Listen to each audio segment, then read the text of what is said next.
Let's talk about something we all use every single second, but almost never think about: the electrical grid. For about a century, it's been the invisible workhorse of our world.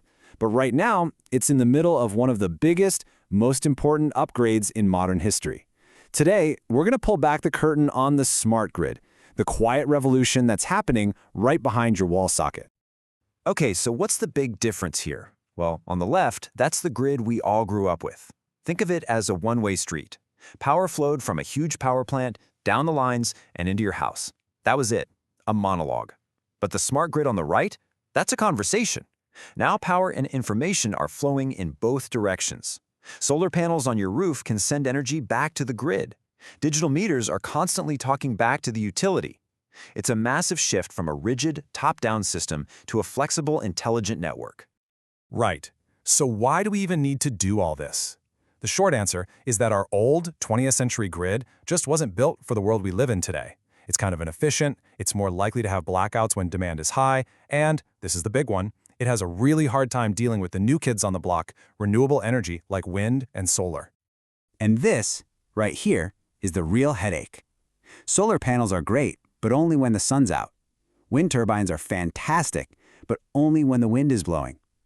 This unpredictability creates a huge challenge for the people running the grid, because their job is to match supply and demand perfectly, every single second of every day. So the real takeaway is that just building more solar panels isn't enough. We have to completely re-engineer the grid itself to be as dynamic as the weather. So how in the world do you solve a problem like unpredictable energy? Well, one of the most brilliant and powerful solutions is, believe it or not, a giant battery made of water. This is the first major piece of the smart grid puzzle, finding a way to store huge amounts of energy so we can use it exactly when we need it. The official name for this is pumped storage hydropower, and what's so cool about it is that the basic idea is incredibly simple. It's been around for a long time, and it's one of the most proven, reliable ways to store energy on a massive scale. All you need are two big reservoirs of water, one up high and one down low. It's just using basic physics. And this is how it all comes together. So picture a super sunny, windy day. Renewables are cranking out more power than we need. The grid takes that cheap extra electricity and uses it to power these huge pumps. They push water from the lower reservoir uphill to the top one.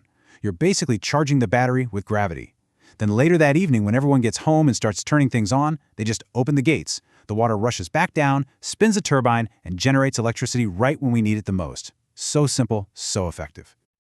But here's the modern upgrade, the secret sauce. The real game changer isn't just pumping water up and down. It's being able to do it at variable speeds. Using some really advanced electronics called power converters, operators can now fine-tune the flow of water and electricity with incredible precision. This gives them way more control to balance the grid, boost efficiency, and make sure the power quality is perfect. And that's what takes this old-school tech and makes it a cornerstone of the new smart grid. Okay, so we've seen the massive, mountain-sized solution. Now let's zoom all the way down to something that fits right on the side of your house. The second huge piece of this puzzle is the smart meter. This little box is the digital handshake between your home and the entire power grid. Yeah, forget that old spinning metal wheel you might remember.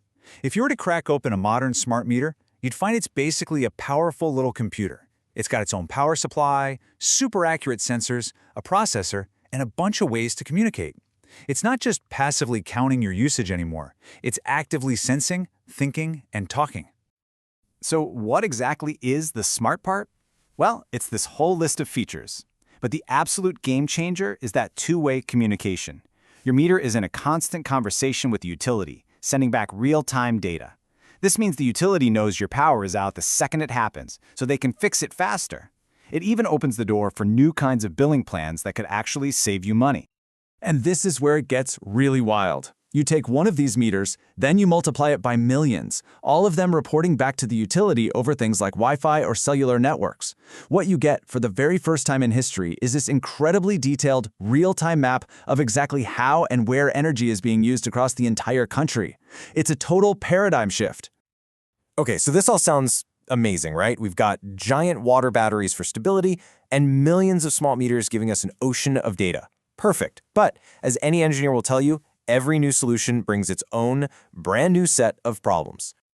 I mean, seriously, You've got massive, gravity-powered storage and a constant fire hose of real-time data. It feels like we've got this all figured out. But what happens when the high-tech hardware breaks, or when that perfect stream of data suddenly has big, gaping holes in it? Well, first, let's talk hardware. Remember those super smart power converters that make the variable speed hydro plants work? According to researchers, they're also a massive point of failure. We're talking almost 40% of the breakdowns in these giant systems come from the very electronics that make them so advanced.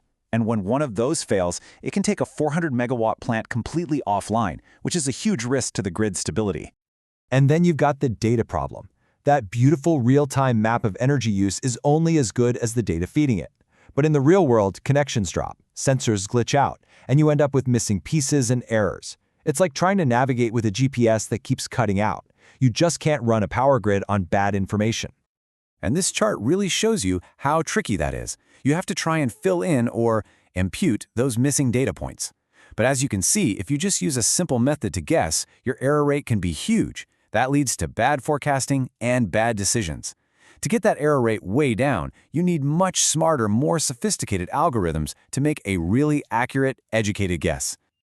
But this is the best part of the story, because these are exactly the kinds of tough, messy, real-world puzzles that engineers live for. So now they're diving in and figuring out how to solve both the hardware and the data problems to make this smart grid not just smart, but tough and reliable too. And here are the fixes in a nutshell. For the hardware, the answer is redundancy. Instead of one giant single point of failure, they're building systems with multiple smaller power converters running in parallel. Think of it like a multi-engined plane. If one fails, the others just pick up the slack and the plant keeps running smoothly.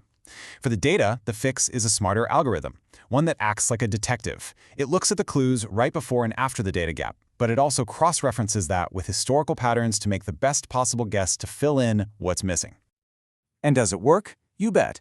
This number, -1.86%, shows how much better that advanced data fixing algorithm is compared to what utilities were using before.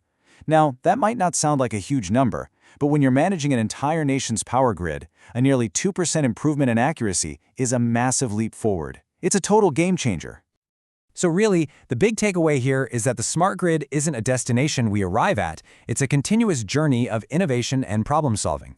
We've seen how engineers are tackling these huge hardware and data challenges to make our electricity cleaner and more reliable.